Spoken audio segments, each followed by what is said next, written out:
নমস্কার, আমি তুহিনা আর একটি নতুন ব্লগে সকলকে জানাই স্বাগত। সকাল এখন এই 7:30 পৌনে 8টা মতন বাজছে। আজ হচ্ছে শুক্রবার, আজ হচ্ছে রথযাত্রা।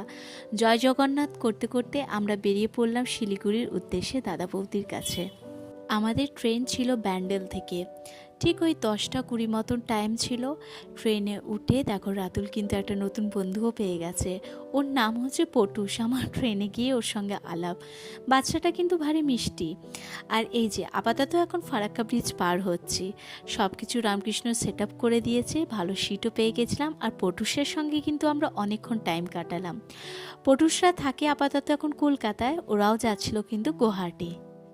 এই একটা কম্পার্টমেন্টের ভেতরে দুটো বাচ্চা, এদের দুজনকার মধ্যে কিন্তু বেশ ভালো বন্ধুত্ব হয়ে গেছিলো, রাতুল আর পটুস। তাহলে তো বুঝতেই পাচ্ছেন আমাদের গোটা ট্রেনে আর সময়টা কিন্তু বেশ ভালো কাটলো। গল্প করতে করতে আমরা শিলিগুড়ি স্টেশন পৌঁছে গেছি। রাতুলের দুই মামা ওখানে থাকে। তার মধ্যে ছোট মামা রাতুলকে নিতে এসেছিল। রাতুল দেখে কিন্তু ভারী আনন্দ পেয়েছে তার ছোট মামাকে। রাতুল কিন্তু জানতো না তার ছোট মামা নিতে আসবে। তাকে কিন্তু বলতে গেলে ফুল সারপ্রাইজ দেওয়া হয়েছে। ওই যে দেখছো, ওইটা হচ্ছে তার ছোট মামা। স্টেশনে পৌঁছে আমরা কিছুক্ষণের জন্য রিল্যাক্স করলাম। প্রচুর চায়ের দোকান, ইভিনিং স্ন্যাক্সের দোকান ছিল। সেখানে ব্যাগপত্র রেখে আমরা চাটাকে সোজা পৌঁছে গেছিলাম দাদার বাড়ি। তো সেদিন আর দাদার বাড়িতে আমরা স্টে করলাম না, যেহেতু আমাদের সঙ্গে একটা গ্রুপ গিয়েছিল। ওই যে দেখছো, এটা হচ্ছে আমার দাদার মেয়ে আর ছেলে। তো আমি তাদের ভালোবেসে বলে থাকি পিপি আর পাপা।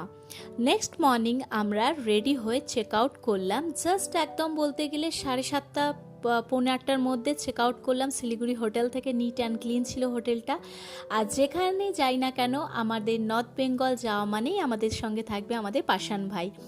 তার contact number, full of details আমি দিয়ে দেবো আমার ডেসক্রিপশান বক্সে। আমাদের সেভাবেই প্ল্যানিংটা করা ছিল।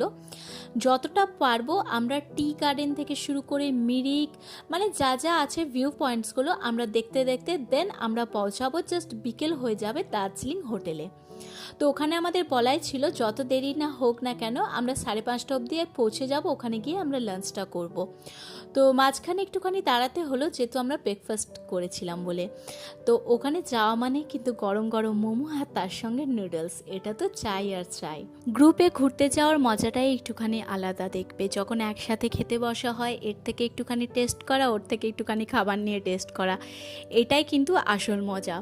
চলো তাহলে দেখা হবে নেক্সট একটা নতুন পার্ট নিয়ে দার্জিলিং ডিয়ারিসে।